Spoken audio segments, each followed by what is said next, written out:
If you need to log out of Namecheap quickly, you're in the right place. In this video, I'll show you the fastest way to sign out of your Namecheap account in just a couple of clicks. This is a simple but important step, especially if you're using a shared computer, switching accounts, or just want to make sure your session is closed properly. If this tutorial helps, go ahead and hit the like button and subscribe for more quick and easy software guides. Alright, let's jump right in.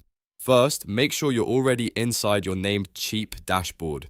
Once the dashboard is open, look at the top left corner of the screen. You'll see your username there, and that is what you need to click. When you click your username, a drop-down menu will appear with several account options. From that drop-down, look for the option that says Sign Out. Click Sign Out and Namecheap will log you out of your account immediately. That's it. No extra steps, no settings to change, and no complicated menu to dig through. If you want to log back in later, you can simply return to the Namecheap homepage and sign in again with your details. Logging out properly is always a good habit, especially if you manage domains, hosting, or email through Namecheap. It helps keep your account secure and make sure nobody else can access it after you finish your session. If this video made things easier, please give it a like and subscribe to the channel for more practical tutorials just like this. Thanks for watching, and I'll see you in the next one.